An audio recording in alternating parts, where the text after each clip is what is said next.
Hi everyone, this is Anam. Welcome to PhD jobs and admission. आज के इस lecture में हम वीर नरमाद साउथ गुजरात यूनिवर्सिटी के जो पीएचडी एंट्रेंस एग्जामिनेशन है आपका, उसके लिए हम रिसर्च मेथोडोलॉजी के कुछ इंपॉर्टेंट एमसीक्यूज आज के इस वीडियो में डिस्कस करने जा रहे हैं। जैसे कि आपको पता है, वीर नरमाद साउथ गुजरात यूनिवर्सिटी का जो पीएचडी एंट्रेंस एग्जामिनेशन है, ये मोस्ट प्रोबेबली आपके जुलाई मंथ में ही कंडक्ट करवाया जाएगा, लेकिन आपकी यूनिवर्सिटी ने अभी तक पीएचडी एंट्रेंस एग्जामिनेशन की डेट्स को रिलीज नहीं करा है। लेकिन आपको प्रिपरेशंस को स्टार्ट रखना है, जिसमें हम आपको रिसर्च मेथोडोलॉजी, जैसे कि आपको पता है आपका जो पीएचडी एंट्रेंस एग्जामिनेशन होता है उसका 50-50% वेटेज होता है, यानी आपका जो पेपर होता है दो पार्ट्स में डिवाइडेड होता है, paper 1 and paper 2। So paper 1 जो होता है ये आपका रिसर्च मेथोडोलॉजी होता है, और पेपर 2 जो होता है ये आपके सब्जेक्ट से रिलेटेड होता है, जिस भी सब्जेक्ट में आप पीएचडी कर रहे हो। सो पेपर 1 जो कि आपकी रिसर्च मेथोडोलॉजी होता है, सो रिसर्च मेथोडोलॉजी पर हम आपको कंप्लीट कोर्स प्रोवाइड कर रहे हैं, जिसमें हम आपको वीडियो लेक्चर्स प्रोवाइड करते हैं। वीडियो लेक्चर्स आपको हर एक टॉपिक पर रिसर्च मेथोडोलॉजी की वीडियो लेक्चर्स देखने मिलेंगे। जो हमारे वीडियो लेक्चर्स है ये थ्योरी और एमसीक्यूज दोनों ही वीडियो लेक्चर्स हैं, जिससे कि पहले हम आपके कॉन्सेप्ट्स को बिल्ड करवाते हैं, देन एमसीक्यूज से हम आपको सारी ट्रिक्स बताते हैं, देन नोट्स में हमने इंपॉर्टेंट पॉइंट्स को हाईलाइट कर रखा है जो इंटरव्यू में भी आपके लिए बहुत हेल्पफुल होंगे। देन उसके बाद मॉक टेस्ट। सो यहाँ पर हम आपको 10 मॉक टेस्ट प्रोवाइड कर रहे हैं। हर एक मॉक टेस्ट में 40-50 क्वेश्चंस हमने कवर कर रखे हैं, जिससे कि आपके 400 to 500 क्वेश्चंस यहाँ पर आपके कवर होते हैं। आपको पता लगता है कि आपकी कितनी प्रिपरेशन हुई है, and 1500 plus MCQs revision PDF जो कि आपका रिवीजन का काम करती है। तो इस तरीके से हम आपको सारा कंटेंट एक ही जगह पर प्रोवाइड कर रहे हैं। काफी सिंपलेस्ट लैंग्वेज में हमने ये कंटेंट आपके लिए डिजाइन कर रखा है। हमारे एक्सपर्ट्स ने, हमारी टीम के जो पीएचडी स्कॉलर्स हैं, उन्होंने ये कंटेंट आपके लिए डिजाइन कर रखा है। तो मैं आपको बता दूं, इस कंटेंट के साथ साथ हम आपको 100% गारंटी देते हैं कि हमारे इसी कंटेंट से आपको एग्जाम में क्वेश्चंस डायरेक्टली पूछे जाएंगे। तो मैं आपको बता दूं, आपको ज्यादा टाइम वेस्ट नहीं करते हुए आपके प्रिपरेशंस को स्टार्ट कर देना है, क्योंकि यहाँ पर हम आपको गारंटी भी बता रहे हैं कि आपको कंटेंट के साथ साथ हम आपको गारंटी प्रोवाइड कर रहे हैं, और यहाँ पर आपको पास करने की रिस्पॉन्सिबिलिटी हमारी होगी, हम आपको पास करवाएंगे, ये हम रिस्पॉन्सिबिलिटी लेते हैं। तो आपको बस आपका जो एक कंटेंट है हमारा रिसर्च मेथोडोलॉजी का, वो आपको परचेस करना है। परचेस करने के लिए स्क्रीन पर आपको जो नंबर नजर आ रहा है, इस नंबर पर आपको हमें व्हाट्सएप के थ्रू ही हमें कांटेक्ट करना है। याद रखना है, आपको स्क्रीन पर आपको जो नंबर नजर आ रहा है उस पर व्हाट्सएप के थ्रू हमें कांटेक्ट करना है, और आप हमारे ऐप के थ्रू भी स्टडी मटेरियल को एक्सेस कर सकते हैं, जिसके लिंक मैंने आपके साथ description box as well as comment section में भी शेयर कर रखा है। So that's it, and let's begin with the video. तो एक बार ये एमसीक्यू स्टार्ट करने से पहले मैं आपको अच्छे तरीके से हमारे कंटेंट जो हम आपको प्रोवाइड करते हैं, जो स्टडी मटेरियल हम आपको प्रोवाइड करते हैं, उसके बारे में एक बार मैं आपको फटाक से बता दूं कि हमारे इस कोर्स में हम आपको video lectures, mock test, notes provide करते हैं, और 1500 प्लस एमसीक्यूज रिविजन पीडीएफ। ये सारा जो कंटेंट आप देख रहे हो स्क्रीन पर, ये आपको एक ही जगह मिलेगा। कई स्टूडेंट्स क्या करते हैं, इंटरनेट से स्टडी मटेरियल रिफर करते हैं। सो इंटरनेट पे जो लैंग्वेज यूज करी जाती है, बहुत डिफिकल्ट लैंग्वेज यूज करी जाती है, जिससे कि आपको समझ नहीं आता है क्या लिखा हुआ है, किस तरीके से ये जो कंटेंट है आपको किस तरीके से रीड करना है, कितना कंटेंट आपको फॉलो करना है, क्योंकि हम हमारे कोर्स में आपको बताते हैं आपको कितना स्टडी मटेरियल यूज करना है। बहुत ज्यादा भी नहीं आपको पढ़ना है, बहुत कम भी नहीं, आप जितना सफिशिएंट है आपके स्टडी के लिए उतना आपको पढ़ना है। सो हमारे कोर्स में हम आपको गाइड करते रहते हैं कि किस तरीके से आपको किस टॉपिक पर ज्यादा फोकस रहना है, कहाँ से ज्यादा क्वेश्चंस आपको पूछे जा सकते हैं, ये सारी चीजें हमारे कोर्स में हम आपको बताते हैं। सो हमारे ये जो कोर्स है, हम आपको गारंटी के साथ कहते हैं कि हमारे इसी कोर्स से आपको एग्जाम में 30 से 35 क्वेश्चन डायरेक्टली पूछे जाएंगे। तो जल्द से जल्द आपको कोर्स को परचेस करना है। परचेस करने के लिए स्क्रीन पर ये जो नंबर नजर आ रहा है, इस पर व्हाट्सएप के थ्रू हमें कॉन्टैक्ट करना है। याद रखिएगा, नॉर्मल कॉल्स नंबर पर नहीं लगेगा, और आप हमारे इस ऐप के थ्रू भी स्टडी मटेरियल को एक्सेस कर सकते हो। सो ऐप को एक्सेस करने के लिंक मैंने आपके साथ डिस्क्रिप्शन बॉक्स में प्रोवाइड कर रखी है। So that's it, and let's begin with the MCQs. First question, which of the following is not an example of continuous variable. इस क्वेश्चन में हमें फाइंड आउट करना है कि कंटिन्यूअस वेरिएबल का एग्जाम्पल हमें किस ऑप्शन में गिवन नहीं है। अब आपको याद रखना है, रिसर्च में जो वेरिएबल्स होते हैं आपके, वो दो टाइप के वेरिएबल्स होते हैं। एक होता है कंटिन्यूअस वेरिएबल और एक होता है डिस्क्रीट वेरिएबल। अब कंटिन्यूअस वेरिएबल क्या होता है, कंटिन्यूअस वेरिएबल में आपके सारे वैल्यूज पॉसिबल होंगे, जैसे 1, 1.1, 1.2, 3, 3.4, सारे वैल्यूज पॉसिबल हो, वो आपका हो जाएगा कंटिन्यूअस वेरिएबल। और डिस्क्रीट वेरिएबल क्या होता है, जिसमें सिर्फ 1, 2, 3, 4, 5, 6 ऐसे वैल्यूज पॉसिबल हो। मतलब डिस्क्रीट वेरिएबल में 1 और 2 के बीच में जितने वैल्यूज लाई करते हैं, जैसे 1.1, 1.2, 1.3 एंड सो ऑन, सो ये सारे जो डेसिमल में आपके जो वैल्यूज होते हैं डिस्क्रीट वेरिएबल में पॉसिबल नहीं हो सकते। ओके, सो याद रखना है आपको, वेरिएबल्स के दो टाइप होते हैं, एक होता है continuous and next is discrete. Continuous variable में आपके हर एक वैल्यूज पॉसिबल होगी और डिस्क्रीट वेरिएबल में जो आपके डेसिमल में वैल्यूज होते हैं वो पॉसिबल नहीं होते।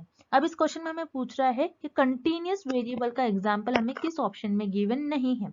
सो हम वन बाय वन ऑप्शन देखते हैं। Option a body weight.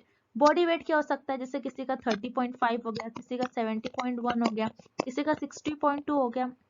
सो यहाँ पर आपका जो बॉडी वेट होगा, बॉडी वेट में सारे वैल्यूज पॉसिबल है, सो ये आपका कंटिन्यूअस वेरिएबल का एग्जांपल होगा। लेकिन इस क्वेश्चन में हमें पूछ रहा है कि कंटिन्यूअस वेरिएबल का ऑप्शन एग्जांपल हमें किस ऑप्शन में गिवन नहीं है, सो यहाँ पर आपका ऑप्शन ए इनकरेक्ट हो जाएगा, बिकॉज ये तो कंटिन्यूअस वेरिएबल का एग्जांपल हो गया। देन हम ऑप्शन सी देखेंगे, body temperature. So body temperature क्या होता है, हमारा जो एवरेज बॉडी टेम्परेचर होता है वो होता है 36.1 से लेकर 37.2 डिग्री सेल्सियस के बीच में हमारा बॉडी टेम्परेचर होता है। मतलब 36.1 से 37.2 के बीच में जितने भी वैल्यूज लाई करेंगे वो सारी वैल्यूज पॉसिबल है। तो बॉडी टेम्परेचर जो है आपका, ये भी कंटिन्यूअस वेरिएबल में आ जाएगा, कंटिन्यूअस वेरिएबल का एग्जांपल हो गया। सो यहाँ पर आपका ऑप्शन सी भी इनकरेक्ट है।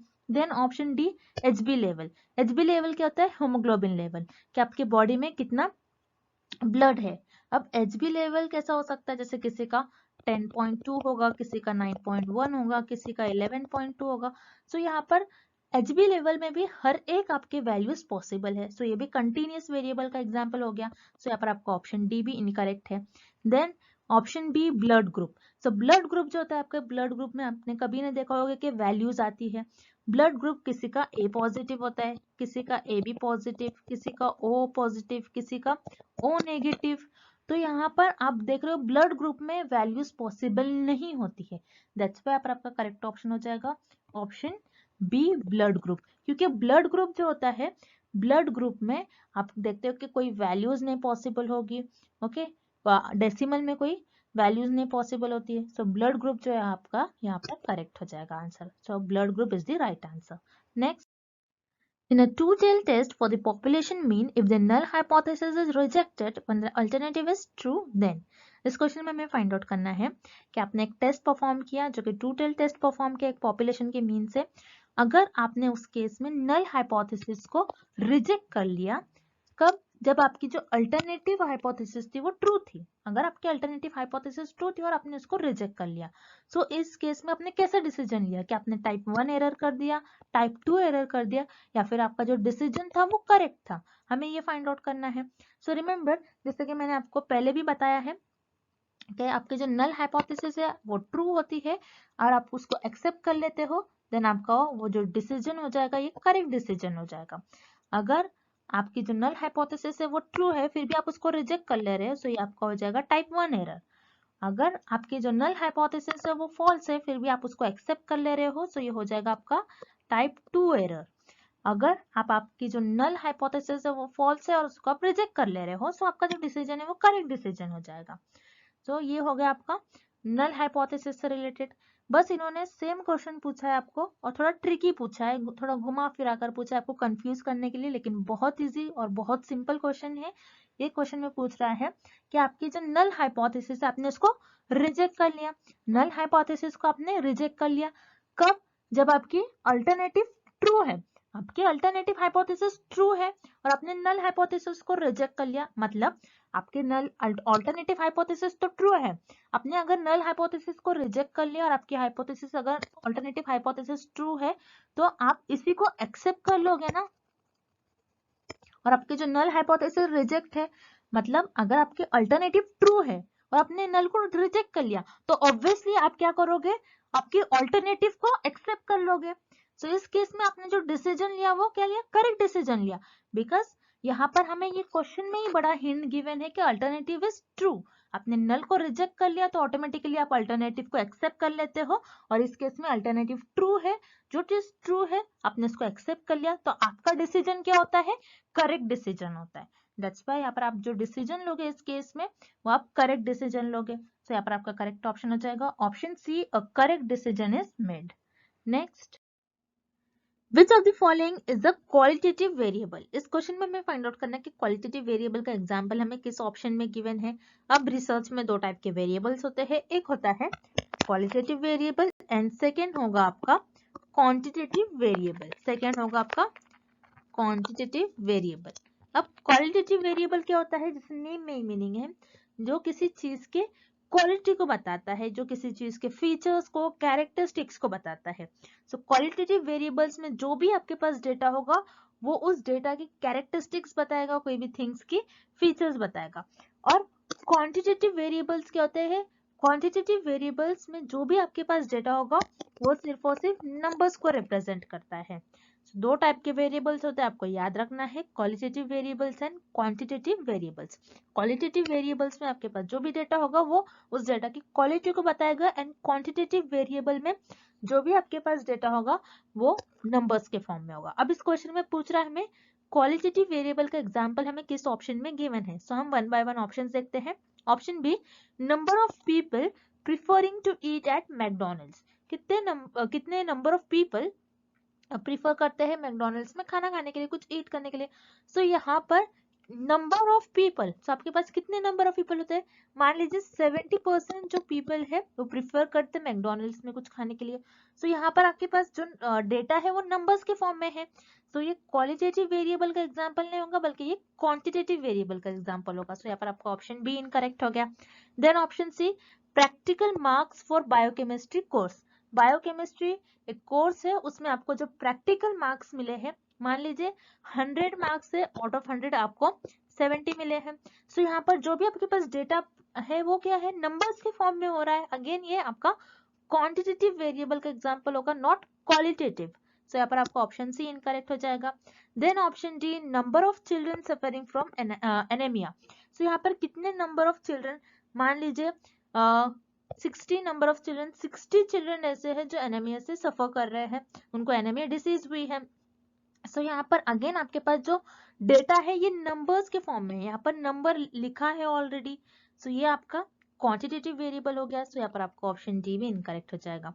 Then option A, favourite brand of chips. ये चिप्स की क्वालिटी बता रहा है कि आपके कौन से ब्रांड का चिप्स आपको अच्छा लगता है, कौन सा आपका फेवरेट ब्रांड ऑफ चिप्स है, जैसे लेस हो गया, बिंगो हो गया। तो ये सारे आपके चिप्स के ब्रांड्स है। सो ये चिप्स की क्वालिटी बता रहा है। सो ये आपके क्वालिटेटिव वेरिएबल का एग्जांपल होगा। दैट्स व्हाई आपका करेक्ट ऑप्शन हो जाएगा option A, a favourite brand of chips. Next, a sampling plan in which a heterogeneous population is divided into groups and simple random samples from the groups are selected as। इस question में हमें एक definition given है sampling की और हमें find out करना है ये कौन सी सैम्पलिंग की डेफिनेशन होगी। अब इस डेफिनेशन में आपको बता रहा है कि एक पॉपुलेशन है जो कि हेटेरोजेनस पॉपुलेशन है, एक पॉपुलेशन है वो हेटेरोजेनस पॉपुलेशन है। हेटेरोजेनस पॉपुलेशन को आप ग्रुप्स में डिवाइड कर ले रहे हो और उस ग्रुप में से आप रैंडमली सैंपल्स को सिलेक्ट कर ले रहे हो। सो ये आपकी सैम्पलिंग हो जाएगी स्ट्रैटिफाइड सैम्पलिंग की डेफिनेशन। अब स्ट्रैटिफाइड सैम्पलिंग क्या होती है, इस डायग्राम के थ्रू हम देखते हैं। जैसे कि इस डायग्राम में आपके पास जो पॉपुलेशन है ये एक हेटेरोजेनस पॉपुलेशन है। हेटेरोजेनस पॉपुलेशन इसलिए है बिकॉज इसमें मेल है, फीमेल्स है, चिल्ड्रन है, मेन है, वीमेन है एंड चिल्ड्रन है, सारे एज ग्रुप के लोग से, सारे जेंडर के लोग हैं। सो ये आपकी हेटेरोजेनस पॉपुलेशन हो गई। सो रिसर्चर ने क्या कहा, इस हेटेरोजेनस पॉपुलेशन को होमोजेनस ग्रुप्स में डिवाइड कर लिया। ग्रुप्स में किस तरीके से डिवाइड कर लिया, मेन को एक जगह रख लिया, एक ग्रुप में मेन रख लिया, एक ग्रुप में वीमेन आ गई और एक ग्रुप में चिल्ड्रंस। सो यहाँ पर रिसर्चर ने क्या किया, हेटेरोजेनस पॉपुलेशन को होमोजेनस ग्रुप्स में डिवाइड कर लिया। देन रिसर्चर उसके बाद क्या करेंगे, इन ग्रुप्स में से रैंडमली किसी भी पर्सन को सिलेक्ट करेंगे और वो उनका सैंपल बन जाएंगे। सो इस पर इन लोगों पर अपनी रिसर्च परफॉर्म करेंगे। सो ये हो जाती है आपकी स्ट्रैटिफाइड सैम्पलिंग। सो ये डेफिनेशन होगी आपकी स्ट्रैटिफाइड सैम्पलिंग की। देन ऑप्शन बी आपको गिवन है सिस्टमैटिक सैम्पलिंग। सिस्टमैटिक सैम्पलिंग में आप कुछ इंटरवल डिसाइड कर लेते हो और उस इंटरवल पर अपने सैंपल्स को सिलेक्ट कर लेते हो, लेकिन डेफिनेशन में आपको ऐसा कुछ गिवन नहीं है। सो यहाँ पर आपका ऑप्शन बी इनकरेक्ट हो जाएगा। Then option C, simple random sampling. तो याद रखिएगा सिंपल रैंडम सैम्पलिंग आप कब यूज करेंगे, जब आपकी पॉपुलेशन होमोजेनस हो, लेकिन क्वेश्चन में हमें हेटेरोजेनस पॉपुलेशन गिवन है यहाँ पर। दैट्स व्हाई आपका ऑप्शन सी इनकरेक्ट हो जाएगा। Then option D, cluster sampling. Cluster sampling क्या होते हैं, इसमें भी आपकी जो पॉपुलेशन होगी वो होमोजेनियस होंगी और आप as it is group divide कर लेते हैं और ग्रुप में से क्लस्टर को पूरा एज इट इज रैंडमली उस क्लस्टर को सिलेक्ट कर लेते हैं और उस पर रिसर्च परफॉर्म करते हैं। सो यहाँ पर क्लस्टर सैम्पलिंग नहीं होगा क्योंकि क्लस्टर सैम्पलिंग में भी आप होमोजेनियस पॉपुलेशन सिलेक्ट करते हो। दैट्स व्हाई यहाँ पर आपका ऑप्शन डी इनकरेक्ट हो जाएगा। सो यहाँ पर आपका करेक्ट ऑप्शन हो जाएगा ऑप्शन ए स्ट्रैटिफाइड सैम्पलिंग। सो ये आपकी डेफिनेशन हो जाएगी स्ट्रैटिफाइड सैम्पलिंग की। Next, mean, median and mode for the following data will be 45, 54, 76, 78 and 76। इस क्वेश्चन में हमें एक डेटा गिवन है और इस डेटा का हमें mean, median and mode find out करना है। तो याद रखिएगा मीन, मीडियन एंड मोड ये तीनों भी आपके मेजर्स ऑफ सेंट्रल टेंडेंसी होती है। मेजर्स ऑफ सेंट्रल टेंडेंसी मतलब आपका डेटा किस तरीके से स्प्रेड है, डिस्ट्रीब्यूटेड है। तो उस डेटा का आप mean, median and mode find out करते हो। अब इस केस में आपको डेटा गिवन है और हमें इस डेटा का mean, median and mode find out करना है। सो मीन के लिए आपका क्या फॉर्मूला होता है, मीन इज इक्वल्स टू आपके पास जो भी डेटा होता है उसको आपको ऐड करना है बस। जैसे 45 plus 54 plus 76 plus 78 plus 76 divided by, और टोटल नंबर कितने गिवन है आपको 1 2 3 4 5, तो डिवाइडेड बाय 5। तो आप इसको सॉल्व करिएगा, आंसर आएगा आपका 329 डिवाइडेड बाय 5, देन इसका आपका आंसर आ जाएगा 65.8। सो ये हो गया आपका मीन। अब मीडियन क्या होता है, मीडियन मतलब आपका जो डेटा आपको गिवन है उसमें जो मिडिल वैल्यू होगी उसको हम कहते हैं मीडियन। आपके डेटा की मिडिल वैल्यू और you can say centre value को हम कहते हैं मीडियन। अब जैसे कि इस डेटा में अगर मैं लेफ्ट साइड से आती हूँ तो थर्ड नंबर पर 76 आ रहा है और राइट साइड से में अगर मैं आती हूँ तो थर्ड नंबर पर 76 आ रहा है। दैट मीन्स इस डेटा में आपकी जो मिडिल वैल्यू होगी वो होगी 76। तो इस केस में आपकी जो मीडियन की वैल्यू होगी वो होगी 76। तो आपका जो मीडियन की वैल्यू हो जाएगी वो हो जाएगी 76। देन मोड, मोड क्या होता है, मोड का मतलब होता है आपके पास जो भी डेटा है उस डेटा में ऐसा नंबर जो सबसे मैक्सिमम बार रिपीट हो रहा है। तो आपको एक डेटा गिवन है, इसमें सबसे ज्यादा बार कौन सा नंबर रिपीट हो रहा है 76। तो इस केस में आपका जो मोड है वो हो जाएगा 76। तो आपका जो मीन है वो है 65.8। 65.8 आपको ऑप्शन सी में गिवन है। मीडियन आपका 76 आएगा एंड मोड भी आपका 76 हो जाएगा। तो this is very simple question, याद रखिएगा, आपको बस फॉर्मूला याद रखना है, मीन, मीडियन एंड मोड क्या होता है आपको बस इतना ही याद रखना है, बहुत सिंपल क्वेश्चन है। So for this question option C here is the right answer. 65 आ जाएगा, 65.8 आपका मीन होगा, median 76 and mode is 76। So here option C is the right answer. Next,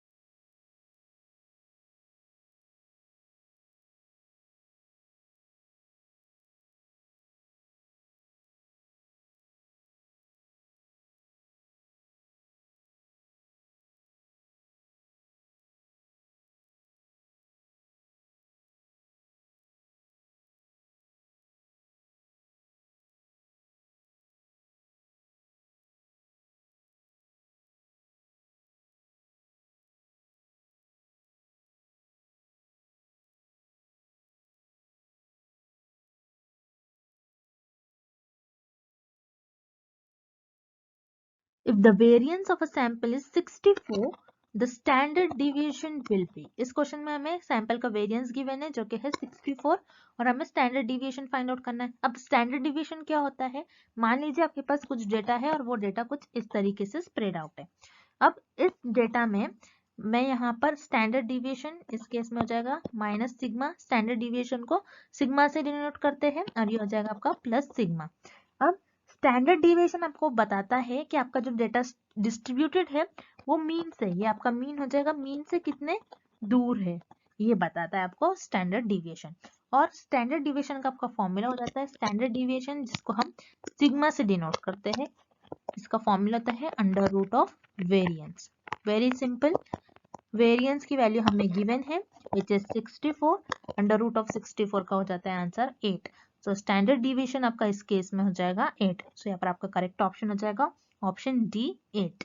next, A sample size n is selected at random from a large population as n increases. Which of the following statements is true?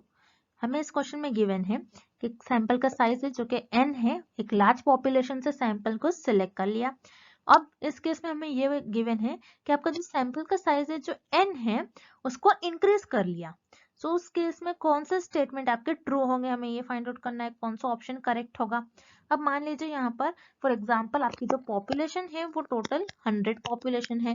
100 population में से आपने 90 लोगों को select कर लिया जो कि आपका सैंपल है, जो कि n है। आपके सैंपल की साइज इस केस में क्या है, n है। तो आपने बहुत ज्यादा पॉपुलेशन सिलेक्ट कर लिया। अब अगर आप सैंपल का साइज इंक्रीज कर रहे हो तो आपका कौन सा स्टेटमेंट करेक्ट होगा, हम देखते हैं। अगर आप सैंपल का साइज अगर इंक्रीज करते हो तो आपकी पॉपुलेशन को कोई फर्क नहीं पड़ना चाहिए। यहाँ पर ऑप्शन ए आपको क्या गिवन है, the population standard deviation decreases. आप कितना भी सैंपल लो आपकी पॉपुलेशन को कोई अफेक्ट नहीं पड़ता है। आप क्योंकि सैंपल पर आप रिसर्च करते हो, आप सैंपल पर स्टडी परफॉर्म करते हो, ना कि पूरी पॉपुलेशन पर। दैट्स व्हाई पर आपका ऑप्शन ए इनकरेक्ट हो जाएगा। उसी तरीके से ऑप्शन सी आपको गिवन है the population standard deviation increases. Again जैसे मैंने कहा आपको, क्योंकि हम सैंपल पर रिसर्च सैंपल पर स्टडी परफॉर्म करते हैं, पॉपुलेशन पर नहीं। तो पॉपुलेशन का यहाँ पर कोई लेना देना ही नहीं है इस क्वेश्चन के लिए। तो यहाँ पर आपका ऑप्शन सी भी इनकरेक्ट हो जाएगा। अब रह गई बात आपके ऑप्शन बी और सी की। तो ऑप्शन बी और सी बहुत माइन्यूट डिफरेंस है। ऑप्शन बी आपको बता रहा है the standard deviation of sample mean is decreases, the standard deviation of sample mean remains unchange.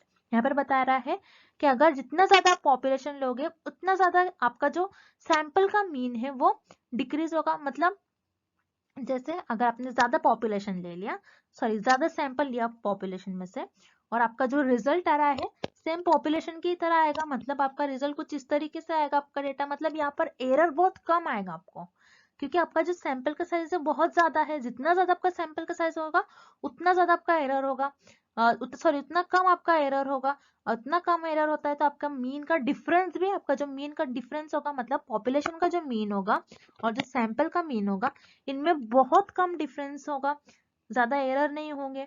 इसलिए आपका जो स्टैंडर्ड डिविएशन ऑफ सैंपल का जो मीन होगा आपका वो कम हो जाएगा, डिक्रीज हो जाएगा। सो यहाँ पर आपका ऑप्शन बी करेक्ट हो जाएगा, the standard deviation of the sample mean decrease.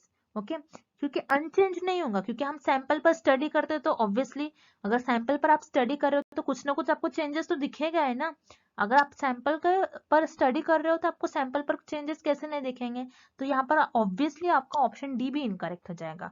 So here correct option is option B.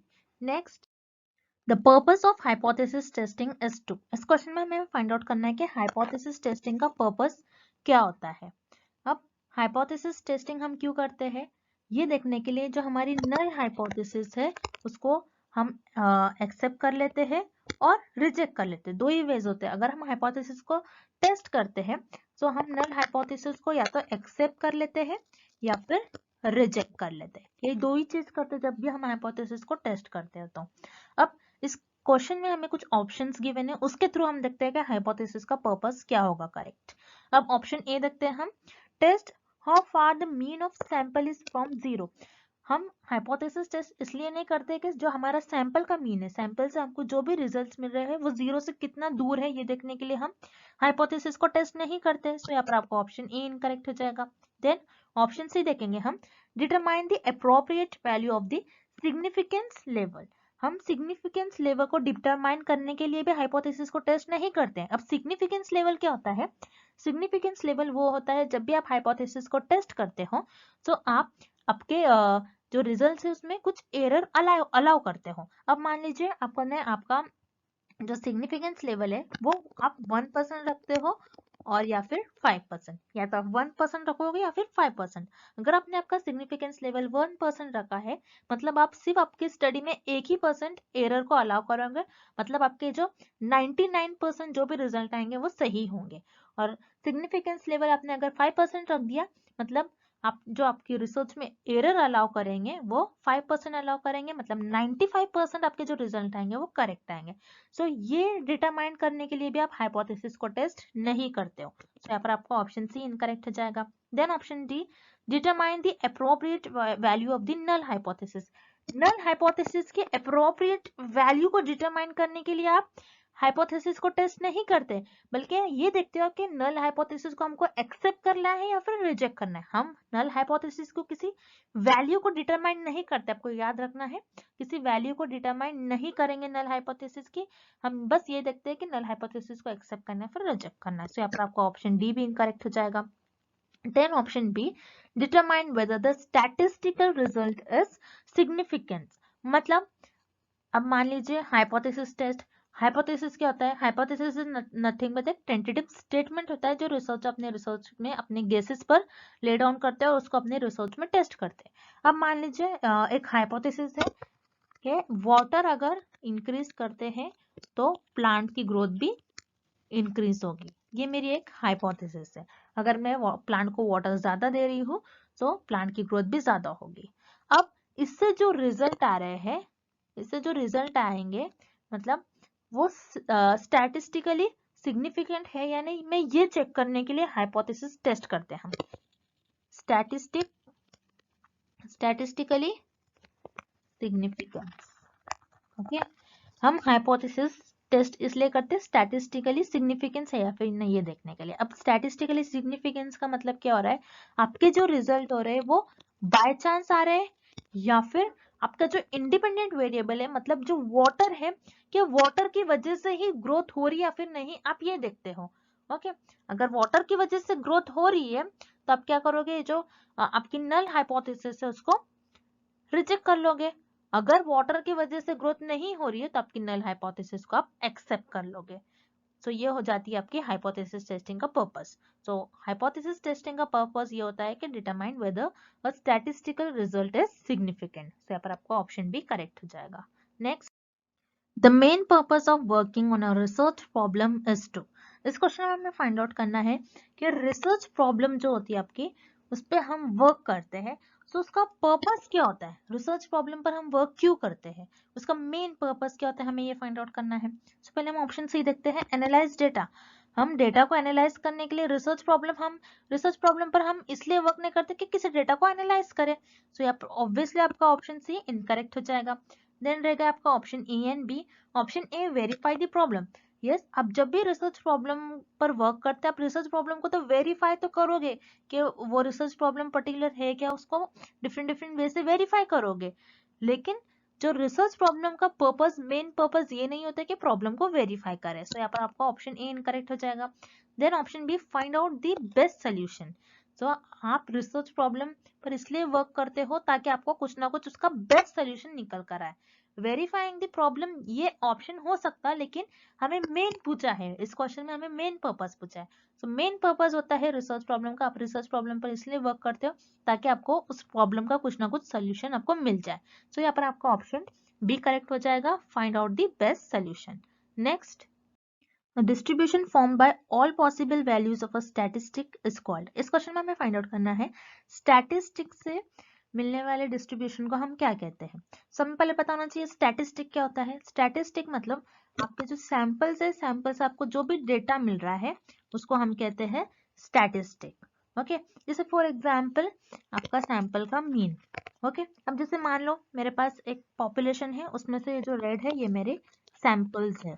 Okay, अब मुझे ये जो सैंपल्स है इनसे मुझे मीन मिल रहा है, तो ये मेरे सैंपल 1 है, सो मैं ये लिखूंगी μ1। ये सैंपल 2 है, सो ये हो जाएगा μ2। ये सैंपल 3 है, μ3। सैंपल 4 है, μ4। ओके, ये मेरे सैंपल का मीन मिल गया मुझे।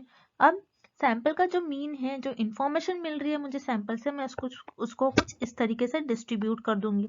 ये मेरा μ1 है, ये आपका सैंपल है एक्स एक्सिस पर, ये μ2 है, ये μ3 है, ये μ4 है। सो ये कुछ सैंपल इस तरीके से डिस्ट्रीब्यूटेड होगा, मेरा डेटा कुछ इस तरीके से डिस्ट्रीब्यूटेड होगा।